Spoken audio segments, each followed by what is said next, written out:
In a small-town high school, shy sophomore Lily hides a secret that could shatter her bully's world.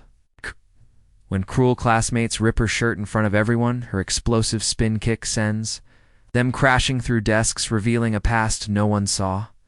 Coming, buckle up. This is no ordinary underdog story. Please subscribe for more thrilling stories that uncover hidden heroes and jaw-dropping twists. The fluorescent lights buzzed overhead in the crowded hallways of Jefferson High, a small town school in rural Ohio where everyone knew everyone's business.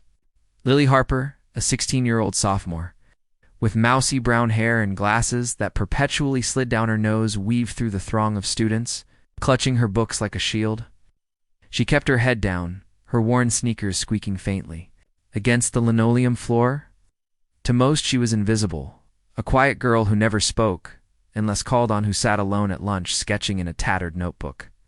But invisibility didn't protect her. Not today. It started in third period in the chemistry lab, where the air smelled of sulfur and burnt rubber. Lily sat at the back, her usual spot, scribbling notes as Mr. Peterson droned on about covalent bonds. Across the room, Kaylee Summers and her clique, Brittany, Tara, and Megan, whispered and smirked, their eyes darting toward Lily. Kaylee, the undisputed queen bee, with her platinum blonde hair and designer backpack, had made it her mission to torment Lily since freshman year. It began with snide comments about her thrift store clothes, then escalated to tripping her in the halls, spilling her lunch tray, and spreading rumors that Lily's mom was a drunk. None of it was true, but truth didn't matter at Jefferson High. Popularity? Did today? Kaylee had a new plan. As Mr. Peterson turned to the whiteboard, Kaylee leaned over to Brittany, her voice a stage whisper, saying, Lily's shirt looked older than her grandma. The clique giggled and Lily's cheeks burned. She tugged at the frayed hem of her oversized flannel, a hand-me-down from her dad's closet. It was too big but comfortable, and Lily didn't have the luxury of caring about fashion. Her dad worked double shifts at the auto shop, and her mom had left when she was 6. Money was tight, and new clothes were a fantasy. The bell rang, and the class spilled into the hallway. Lily tried to slip out unnoticed, but Kaylee was faster. She blocked Lily's path, flanked by her minions. Kaylee sneered, commenting on Lily's shirt, asking if she stole it from a homeless person. The crowd around them snickered, phones already out, sensing drama.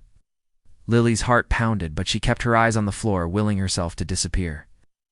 Mumbled for Kaylee to move, her voice barely audible. Tara mimicked Lily's plea, her voice dripping with mockery. Before Lily could react, Kaylee grabbed the collar of her shirt and yanked. The worn fabric tore, exposing Lily's plain white undershirt and faded sports bra beneath. The hallway erupted in laughter, phones flashing as students recorded the humiliation. Brittany shoved Lily, sending her stumbling into a locker. Brittany feigned innocence, saying the shirt couldn't handle the pressure.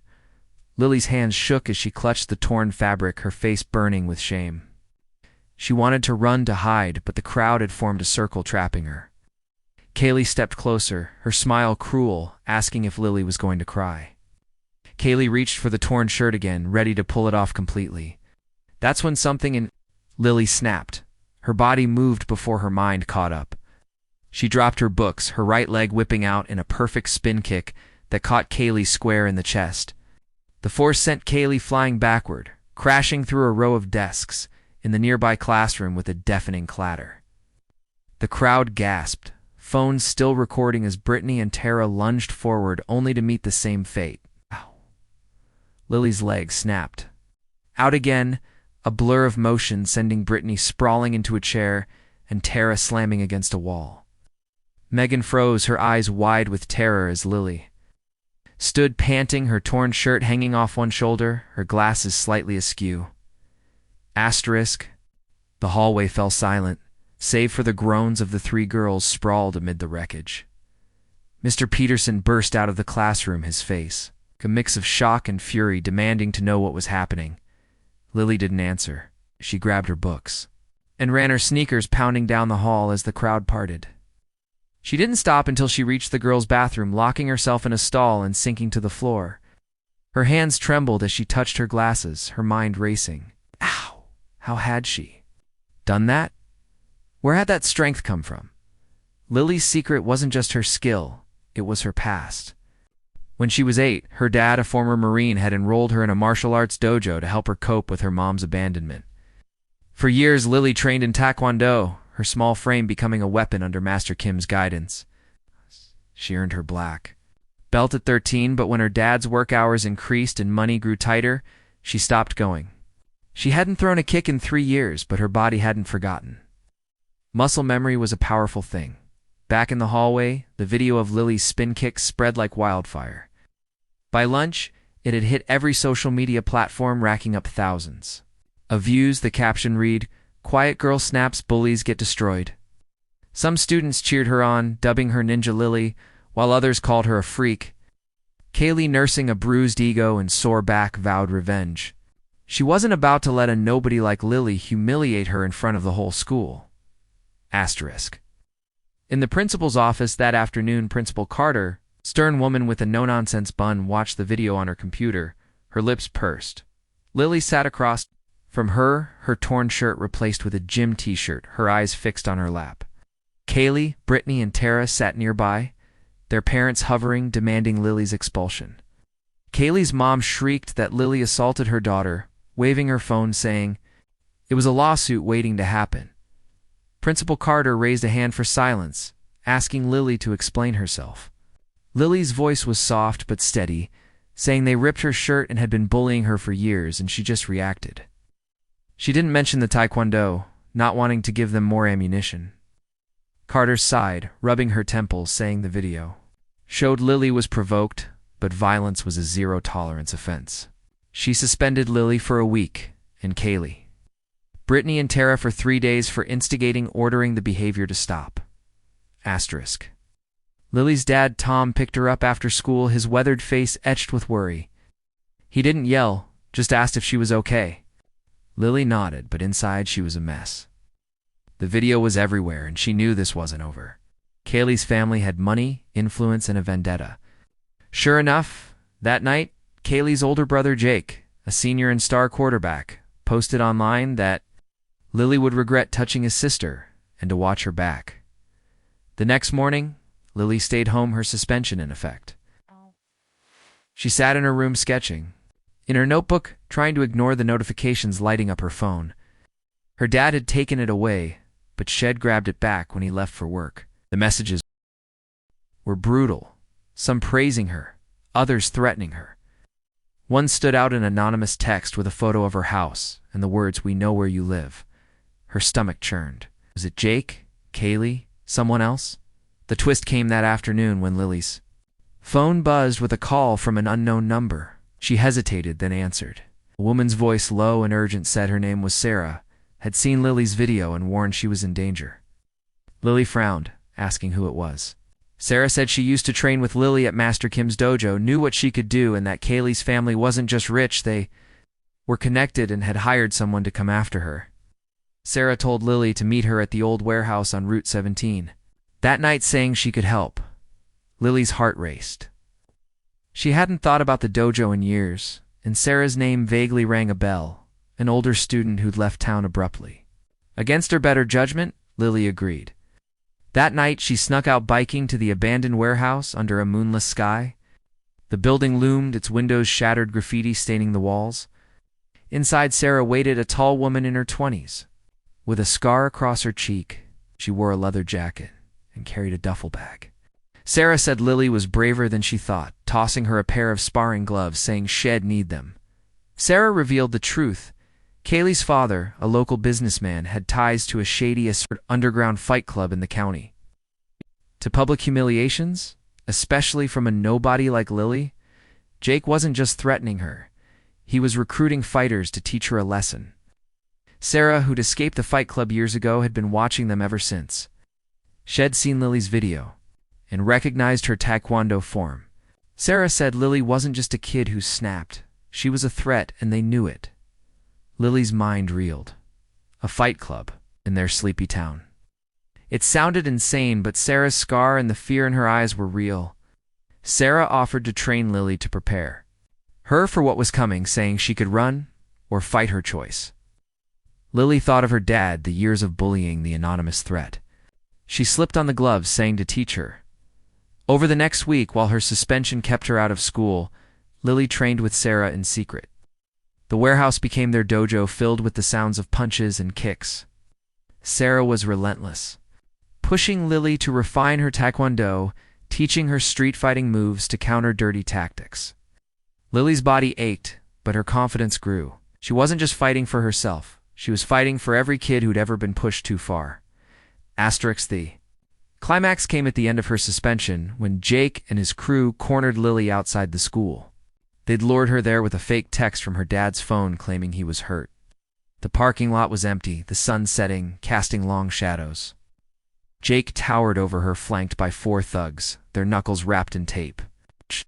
Jake said she was done, and nobody touched his sister. As Jake's fist swung toward her face, Lily's instincts kicked in her body, coiled spring honed by Sarah's grueling training.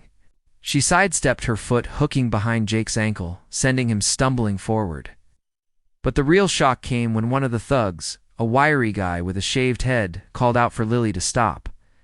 His voice was familiar, jagged with panic. Lily froze, her eyes narrowing as she recognized him. Ethan, her childhood friend, who'd vanished 2 years ago after his parents' divorce, had been her only ally in middle school, the one who'd sat with her at lunch when no one else would. Now, he stood with Jake's crew, his face pale, his hands trembling. Lily demanded to know what he was doing there. Ethan stepped forward, ignoring Jake's glare, saying he didn't have a choice. His dad owed Kaylee's family money, and they dragged him into the fight club. His voice cracked, and Lily saw the bruise on his jaw, the fear in his eyes. He said they told him to bring her down, but he couldn't because she was always stronger than him. The revelation hit Lily like a punch. Ethan, her old friend, was trapped in the same web that now threatened her. Jake laughed, his voice cruel, saying Ethan was pathetic and Lily wouldn't save him. He shoved Ethan aside, lunging at Lily again. This time Lily's spin kick was faster, catching Jake's shoulder, sending him sprawling into a parked car. The other thugs hesitated, thrown by Ethan's betrayal. Lily's mind raced. She could fight, but Ethan's words changed everything. He wasn't just a pawn. He was a victim like her. She told Ethan to help her. They could end this together. Ethan's eyes darted between her and the thugs, his loyalty torn. For a moment, it seemed head-run, but then he nodded, stepping to her side, saying he was done with them, loud enough for Jake to hear. The betrayal enraged Jake, who roared and charged, but Lily and Ethan moved as one. Her kicks were precise, his punches clumsy, but determined, their combined force driving the thugs back. Sarah's voice echoed in Lily's head to use their momentum against them. As the fight intensified, Ethan took a hit to the ribs, gasping but standing his ground. Lily's heart ached for him, for the friend she'd lost now fighting beside her. This wasn't just about survival anymore. It was about redemption for both of them. The parking lot became a battlefield, their movements a dance of trust and fury as they fought not just for themselves, but for every kid caught in the shadows of power and fear. Lily stood her ground, her heart steady despite the odds. Sarah's training echoed in her mind to control the fight and use their strength against them. As Jake swung again, Lily ducked her spin kick, catching his knee, dropping him to the pavement. The others rushed her, but she was ready. She moved like water fluid and precise, her kicks and punches sending them sprawling. One thug pulled a knife, but Sarah appeared from the shadows, disarming him with a swift strike.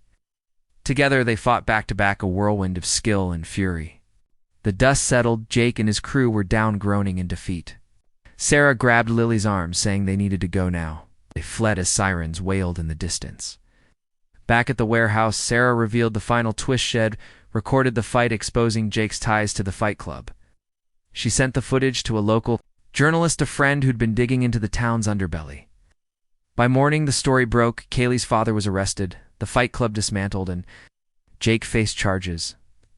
Lily returned to school a changed girl. The bullying didn't stop entirely, but the whispers were different now, awed, not cruel. She kept training with Sarah, who became a mentor and friend. Lily's dad finally clued in, hugged her tightly, proud of the fighter she'd become. The video of her spin kick remained online, a symbol of her strength, but Lily didn't need the fame. Shed found her voice, her power, and no one could take that away. Wow, what a ride. Lily's story shows what happens when you push a quiet girl too far. Would love to hear from you. Drop a comment and let us know which part of the country you're watching from.